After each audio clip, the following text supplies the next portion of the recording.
to me, the only thing that's worked for me is being able to do this from the time I was a kid until now is the consistency of it. And that's why I said, hey, man, you know, instead of this huge start, this sprint out of the gate, why don't you start the race by walking and then by jogging? And also the mentality of every workout has to in some way exceed the previous one. I said, is that how you are? Every day you wake up, are you better at your job? Even though you know exactly what you're doing, are you better at your job every day you go to it? No, some days you're tired. Some days you didn't eat enough for breakfast, or, you know, you got a bad email, or, you know, your car got stolen, whatever. You have to go with what you know, I try to build my clients' program for the weakest day that they're going to have, where, you know, where they're most likely to say, fuck, this day just sucks shit. I'm not going to work out. Fuck that. I'm going to go home and drink or smoke a joint.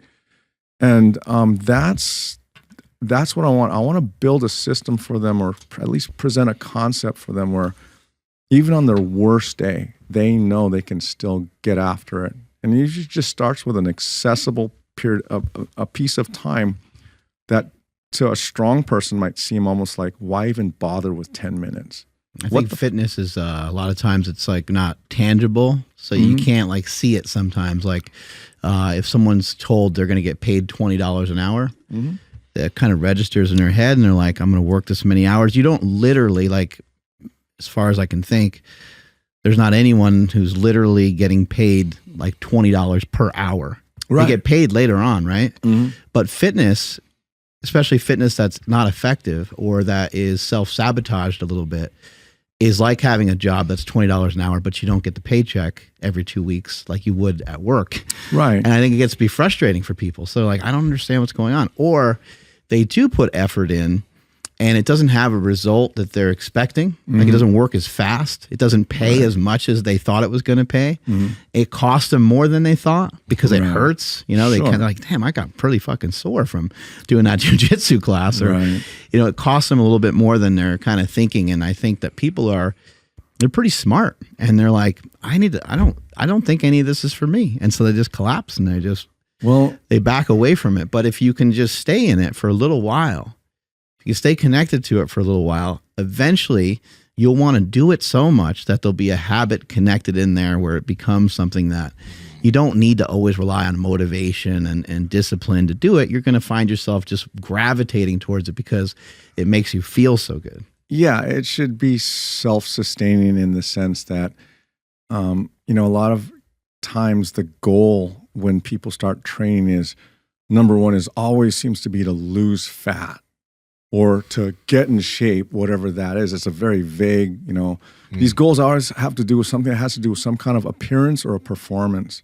How about we're going to exercise today just to set your mind in the right spot? Well, that's to make you feel really good. Because my thing is, before we get after those, and they seem basic, but I consider those rather lofty goals, losing weight, gaining muscle, or just getting in some kind of shape.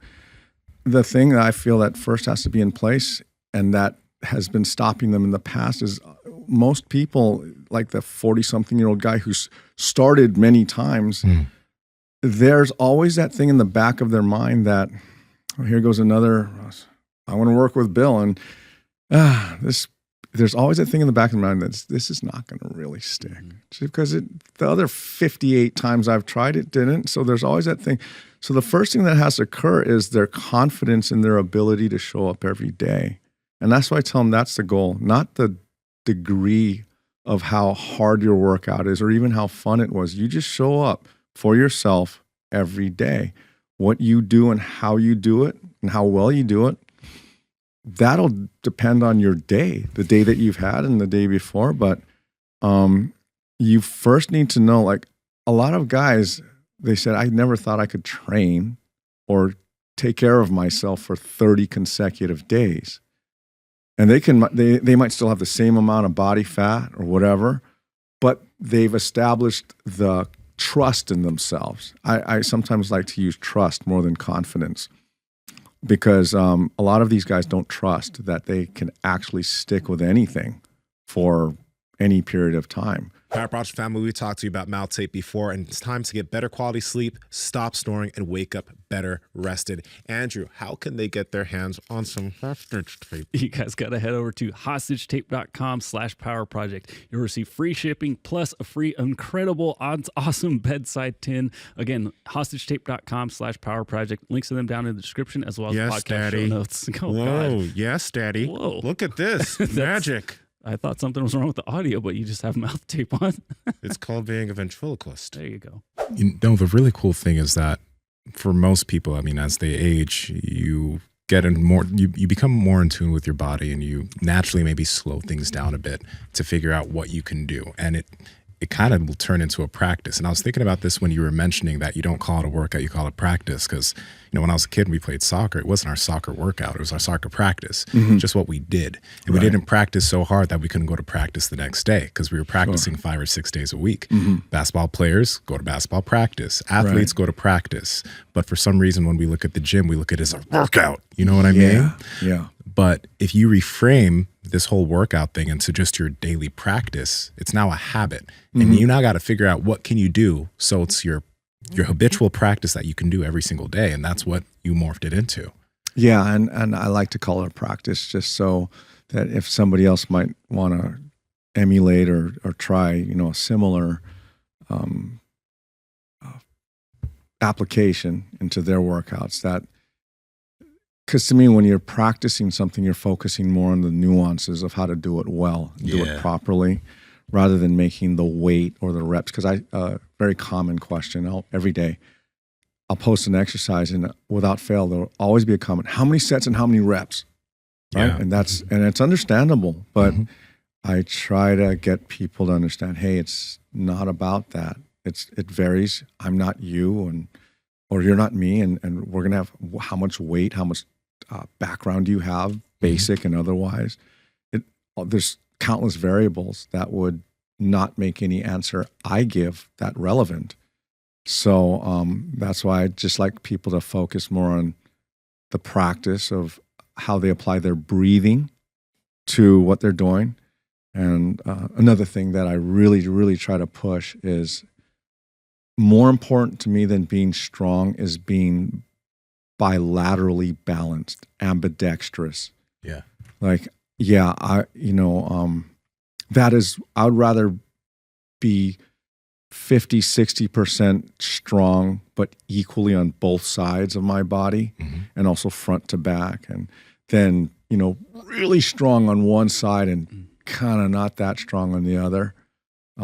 People say, hey, how do you prevent injuries at your age? Why aren't you sore? When I was very young, I think I got my first heavy bag when I was 14, and I started, and I'd never had a heavy bag before, and I always thought I had a pretty good punch, and I could not believe how inept my left, because I'd never really been able to hit something hard with either hand. So when I actually punched that heavy bag on the left, I couldn't believe how the difference. And then I started working with some guys that are saying, hey man, you know, what are you going to do if you punch someone and it's very likely you're going to break your hand in a street fight if you hit someone really hard and it just doesn't, you just land it. And what do you got after that? And I was thinking, oh, not much. So that's where I first became aware of, you know, the value of being ambidextrous was just for survival in a fight. But then it became more of like, if you look at your arms, your legs, and your neck, these are like the avenues or the roads by which the gravitational force of this planet enters your body. Before you lift something, unless you usually have to grab it. And I like to have, I use the analogy of if you had a brand new car, everything is perfect on it. Yeah. But you sat on the driver's side and you only allow people to sit behind you and you can only load the left side of the trunk. And then you drive that brand new car around for a year. What do you think the wear and tear? It's a brand new car. Yeah. And you didn't overload it. You know, it's not like you're putting people in, but all the gravity entering that car is only entering on one side. How is that car going to wear over a year? So with my clients, them being ambidextrous, not just in terms of strength, but in ability. Hey guys, if you like this clip, go ahead and comment down below and let us know what you liked about it. All right. Share this with a friend. Make sure to subscribe to the channel. And also, we are on Reddit and Discord. All that's down below. All our sponsors and everyone that supports us down below there too. So you can get whatever you like from us. All right. Peace.